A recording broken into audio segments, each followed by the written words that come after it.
Welcome to the Entrepreneurial CEO Podcast, where we dive into the real stories behind building and scaling a business. Each episode, we sit down with CEOs, founders, and leaders to uncover hard-won lessons in leadership, systems, and team building.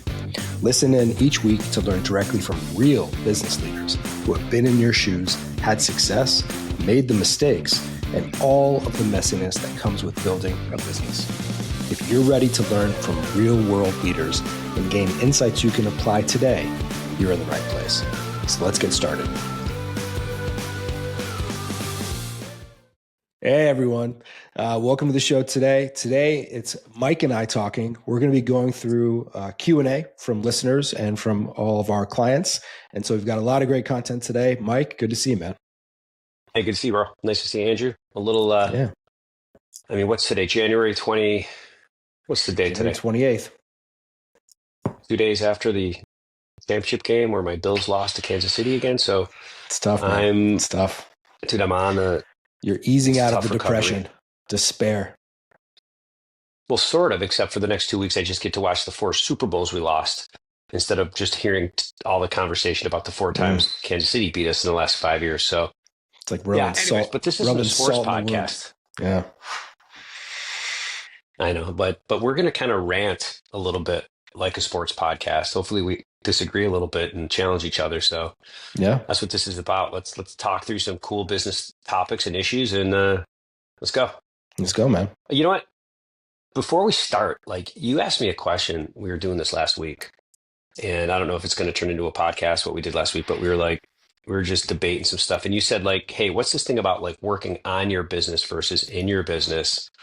And I'll be honest with you, dude, as an EO or YPO, I grew up just listening to that narrative all the time. You got to work on your business. You got to work, you got to work on it, not in it. And, and even when I train the EO accelerators, there's so much of it is about, you got to be on it, not in it. And I think people have taken that too far. I really do. There's certain components of working on a business that you have to have. I get it. Okay. You need to be able to delegate. You need to be able to set the strategy. You can't be micromanaging. I get all that. Okay. You got to talk about the vision. You got to be in front of the organization. But I think where people get confused is you still have to be in your business. You can't just walk away, meaning, the CEO has a role in a business and people need to know that that leader is visible and available. But it's even more than that. And I'm going to tell you my story in a second, but as a founder, as a CEO, as a leader, you have to inspect what you expect. My buddy Scott Fritz would always talk to me about that. And it's you can't just set it and go. You're just oh, hey, now you're off and running. No. You got to understand the data. You got to be talking to frontline employees. You got to be talking to customers. You want to go on sales calls. You want to get a feel for the culture. You want to see where the gaps are. You want to understand where there's opportunities. So while you got to go have one eye out here on the marketplace, you got to have that other eye deep in your business, deep in the business. And if you're not, you are not working in a way that's going to scale your business. So yeah. And dude, I know you almost have to earn, and Josh. You have to earn the right. You have to earn the right to walk away from something, right? You're saying, trust but verify, inspect what you expect. There's also different things, but essentially it's hey, if you're going to delegate something to one of your leaders, let's say it's a VP or a director, whomever, you can't walk away until you know they're doing it and they're performing. If they're performing, then you have the measures in place, then you can sort of step back and or unwind how much you're involved, but you have to earn that right to do that. Yeah, you're totally right, dude. And the problem I see is you've got entrepreneurs that are falling into this dream world with a $3 million business, a $5 million business, a $10 million business. And they're I'm now this guy over here and I've got this guy that's running my business. And it's just bullshit. Okay. Yeah. First of all, most of the time, if you have a 3 to 5 million or even just under a $10 million business, you can't even afford to get the right guy that's going to be your number 2, that's going to be your president running the business. Okay. So I just think we're doing a disservice to the founder entrepreneur community. And here's what I'll say. I'll tell you a little bit of my story. How I know some of this is true is, when we were building restaurants on the run, I quite candidly was, year 10, 15 into this thing, we had a great team. Accountability. We were running MAP. We had a coach in the business. We had systems, processes. We were in, I don't know, 7, 8, 10 cities. And I got a little distracted doing stuff with EO, which was great. Learned a lot. It helped me with the business in the long run, but I wasn't there as much. And I'll never forget this. I walked back into the business. This was after the global financial crisis. It was probably 2012. I'd been leading with an EO and my number two and my another executive team member who ran the sales division. They sat me down. They took me to lunch and they're like, "Hey," they're like, "The business needs you. Like, you're the CEO. Like, you're in charge of vision, core values, culture." They're like, "I feel like we're disconnected here." And it was a big eye-opening experience for me that I sat there and thought, "Hey, I'm this cool CEO that's got a really good executive team and I can just go do whatever the hell I want." Well, I was wrong. Okay. Yeah. Unless I want to remove myself intentionally from the business, which is a whole nother topic of a podcast. But, I was wrong and I needed to dive back in and we brought our coach in, we did a 2-day offsite, went through the core values, redefined the culture or just reinvigorated the culture. We built out our what's called a strategy statement, which is our, a 3-year plan, but really focused on the next year, but knowing exactly where we wanted to go. And that just rallied the company. So we had to go through that process of really going offsite for 2 days. And the outcome was great. But here's the real outcome. The real outcome was the team knew I was there. They knew that I was back engaged. And that 3-year plan, we executed to a T. And when we were done with that 3-year plan, coincidentally or not coincidentally, that's when we sold the company.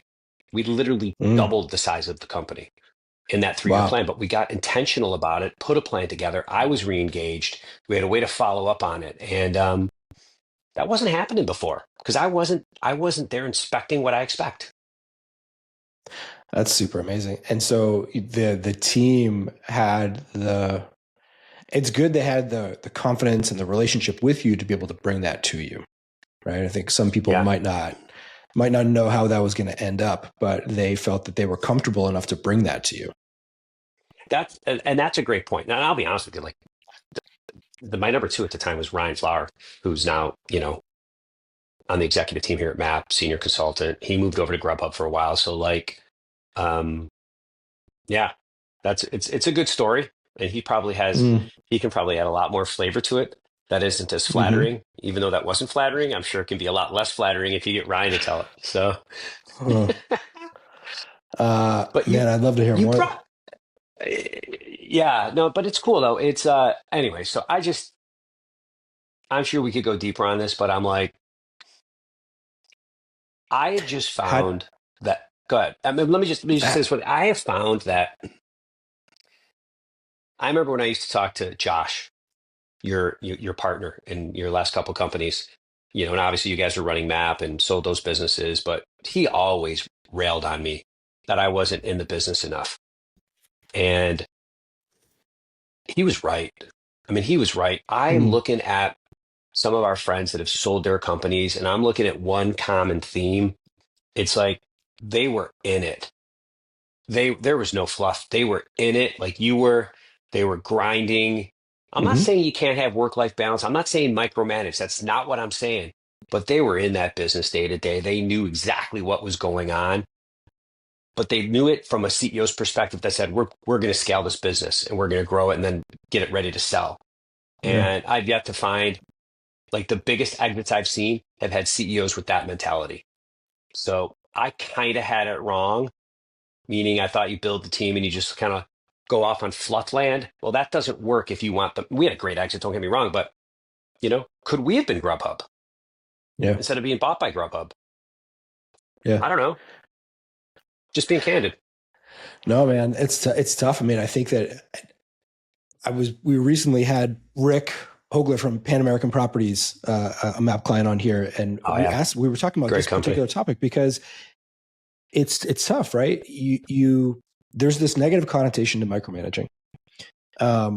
But also it's your job as the leader and the CEO to know the details, to be involved. Like you said, to be on the customer calls, to understand what they're saying, and then take valuable nuggets from those calls or meetings to lead back to, hey, do we need to change something with our product, with our go-to-market, with our delivery, whatever? Is something happening here, especially with important customers or clients?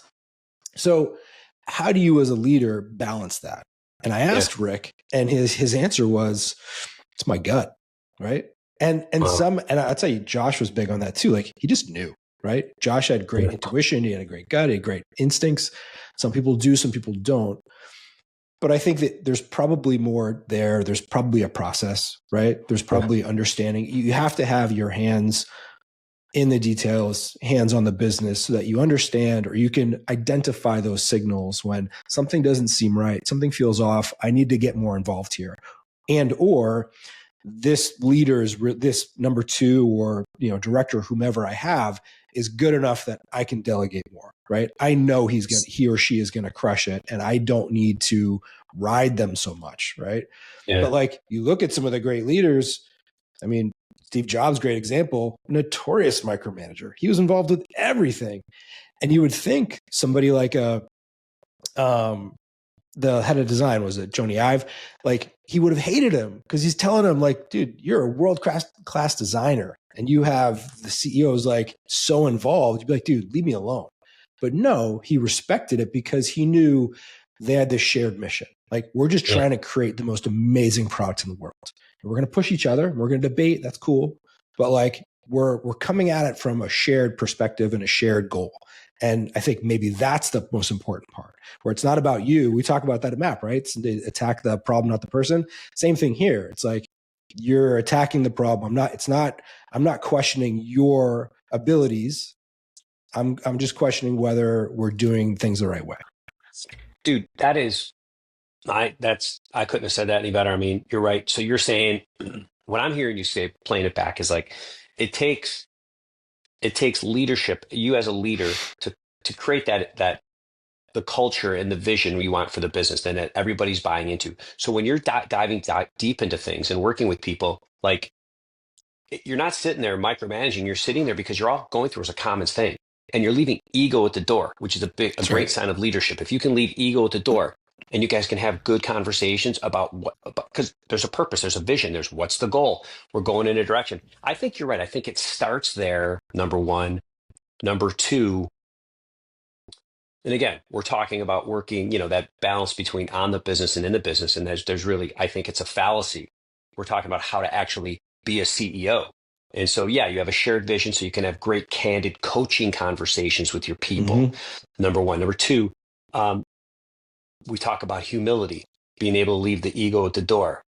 But I think number three is if you've got the right ways to measure performance in the organization, you let the standard be the villain. So this isn't a personal conversation about like you. It's about, here's what we agreed upon with some of the metrics, KPIs, direction that we're doing. Are we on track? Yes or no? Yeah. And what do we need to do? And if you're not deep enough in the business, you can't even have that conversation in a way that benefits your direct report or someone in the organization, because it's pretty hard. You can coach them on certain things, but you can't talk about what's really going on in the business. And they need to know, the people in your company need to know that you might be the most knowledgeable person in the organization about the organization and about what they do. And if you're not, that's not delivering confidence to your team.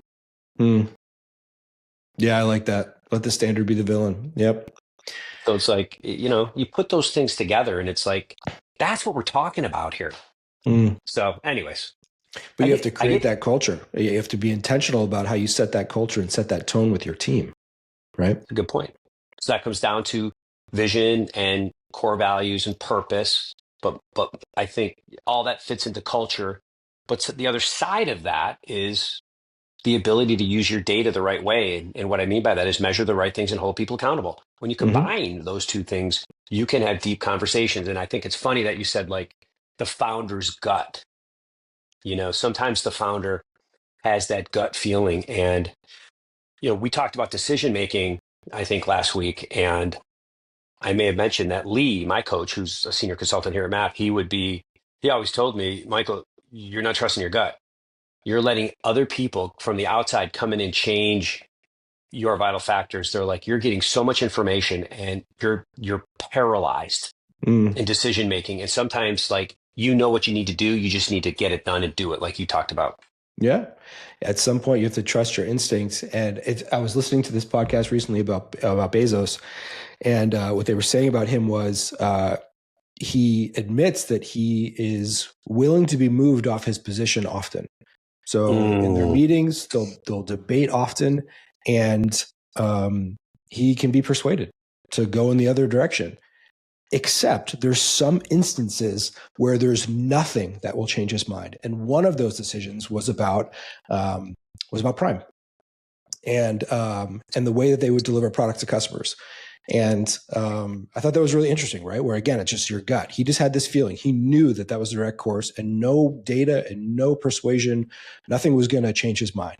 And other times he's willing to move. And so that's just, I think, sign of great business person, great leader. Yeah. Dude, it's so hard, bro. I mean, it's so hard, and it's an evolution. And let me give you another story. Like, if you walk away from your business a little bit and you're not as in touch with it, you're going to have like I said a second ago, you're going to have a really hard time delivering confidence to your team. Okay. You're going to have a really hard time making decisions because you're always going to feel like you don't have enough information. And last week, I'll just tell a personal story because like I'm generally the best story of what not to do sometimes as a CEO. And we sat in a meeting Friday, a leadership call, and literally I was getting you, Chad, Ryan, everybody was frustrated with me because they're like, dude, like you just need to make a decision and tell us which direction we're going. We've all talked about this, but ultimately you got to make the call. And that was really eye-opening for me, and I got to evaluate myself, and I'm like, what's my hesitancy? Why do I need more data? I have it all in front of me. I mean, do I not trust the team? And that's definitely not the answer because that's why we're all working together. But Ryan said something really cool at the end. He said, and those of you that don't know Ryan, you'll meet him at some point. He's not only on the executive team, but he's also a consultant, senior consultant for us, and does a lot of product development. And he goes, and he just tells stories about clients. And he's like, when I see the situation, and he's giving me a backhand slap at the same time, which I appreciate. He's like, and generally what I say to the CEO, it's like, just make a decision, go in a direction. And if it doesn't work, you make an adjustment, no harm, no foul. And, I listened to that and I was like, yeah, I'm a roadblock. I got to fix that. Well, I thought I agreed. I thought the comment he made was smart because even if you make a decision, it's the wrong one, you're still going to learn. And then nothing's permanent, right? So most decisions are not permanent. You can rewind it or unwind it and then move in a different direction. But at least you now have that learning. So that quick movement allows you to they talk about all the time, right? In tech, fail fast. And so you move fast, break things. That's okay. That's okay. We're trying to grow the business. And I said on that call, we were all coming from a shared alignment around the purpose. What's our goal, right? We have a shared goal. We all believe in it. We're all on the same page. And so, hey, we may have different opinions on how to get there. Let's talk about it. Let's debate it.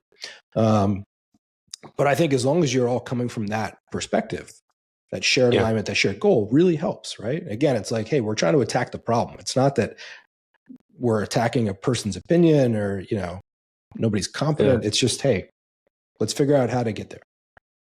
Yeah, that's a great point. And I think that kind of brings us full circle to like where we started. It's like this conversation is really about, you as the founder, the entrepreneur, the leader, the CEO, like, what's this on the business versus in the business? And there's no such thing. You've got to do the job, and the job requires both. But it starts with one, what you just said, that culture of a shared common vision and purpose, number one. Number two, it requires the CEO to be deep enough to be able to have conversations that build confidence in the people that you're having these conversations with. You have to know it sometimes better at a high level than anyone in the company.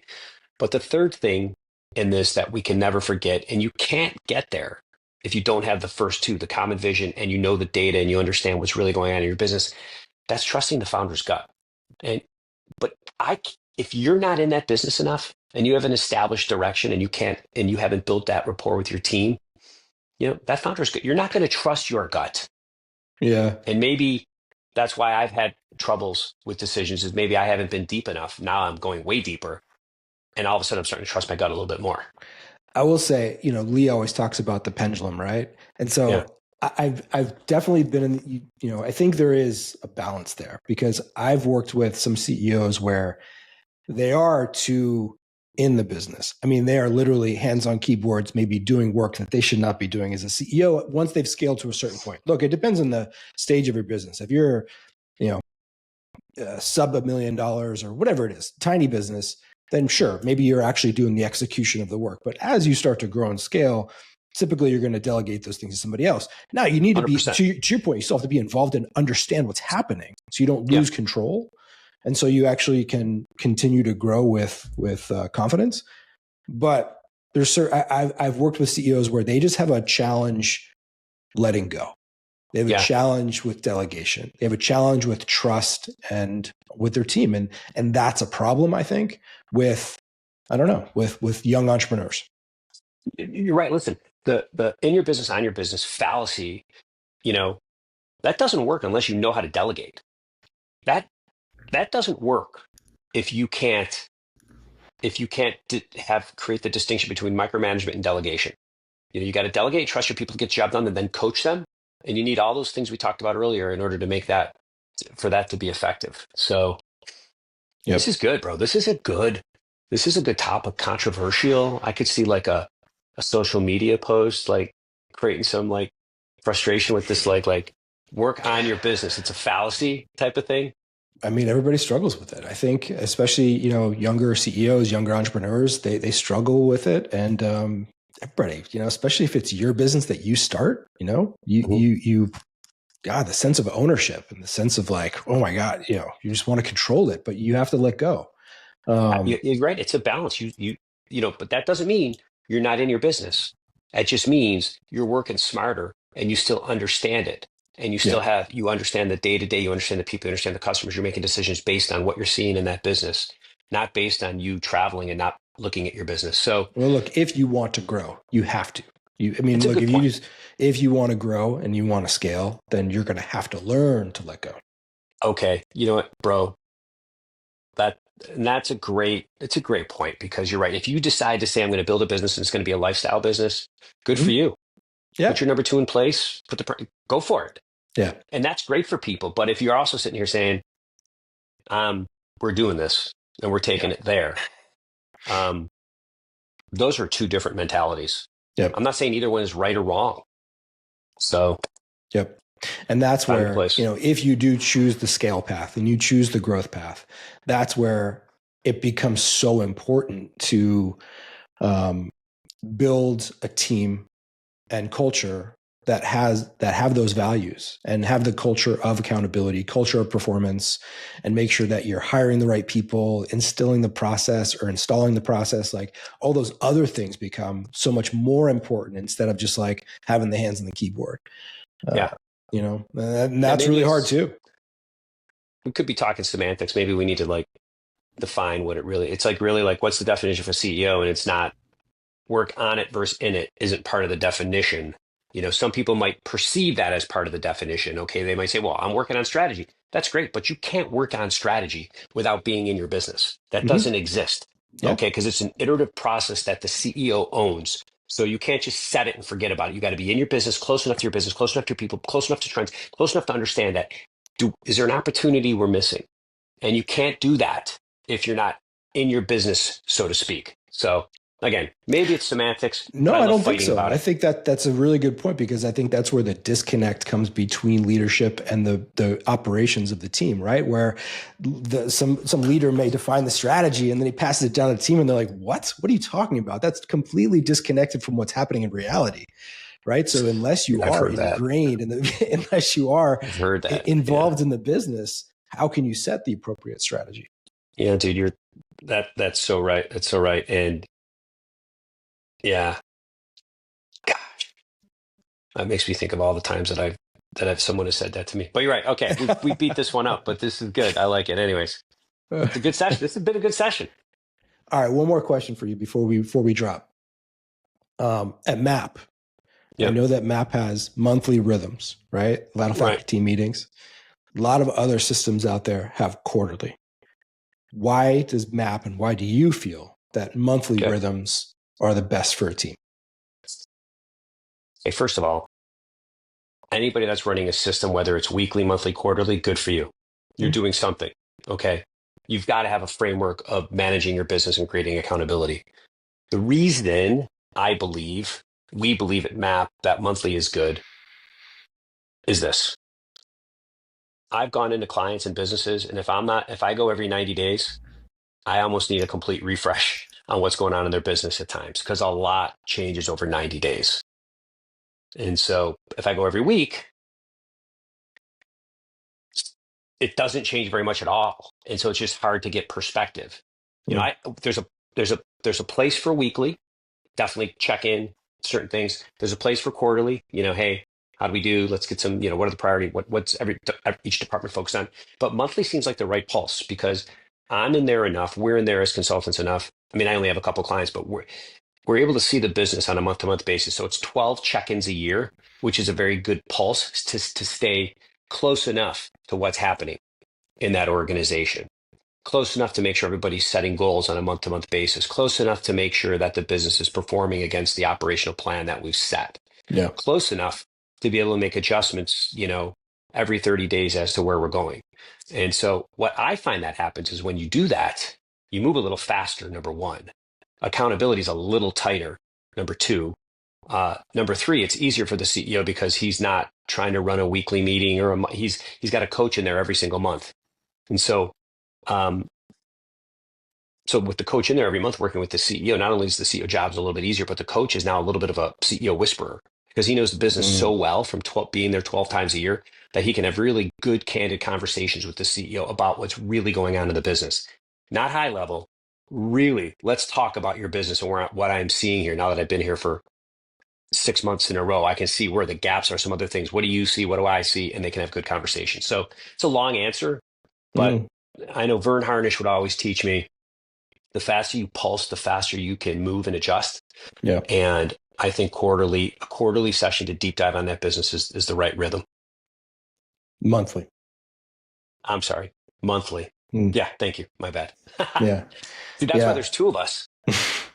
Yeah, I also think it's good from an operational standpoint. It's like a month is a good enough time to give the team time to execute on the initiatives that have been defined, right? Quarterly feels like there's just too much that can happen within a quarter, right? Like, man, there's so much space for things to fail, for things to just drag on.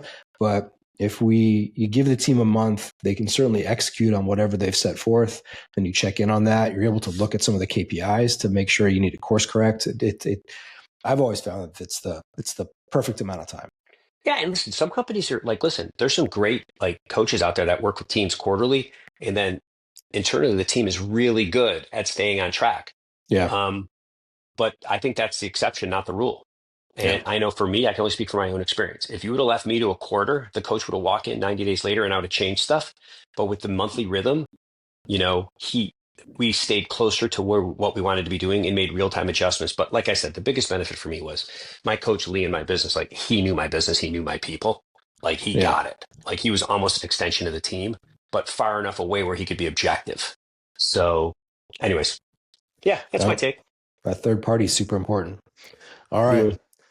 Good session, Mike, this was awesome, man. This is awesome. I really appreciate it. I'm very sorry about your Bills. It's sad, it's sad. Someday, they're kind of like the Cubs or like the Sox, where the Red Sox were before they broke the curse. Maybe the Bills would break through eventually. I don't know. Time will tell. I was too young when Norwood missed the field goal. I didn't realize that was the closest we were going to get to a Super Bowl. Got blown out in three. So far. So far. We're going to get there, baby. How old is Josh Allen? You've got some years. We got some time. Yeah. Hopefully he'll be a podcast listener. All right. Bro. Thank you, everybody, for listening. For the time. Thanks, Mike. And we'll see you next time.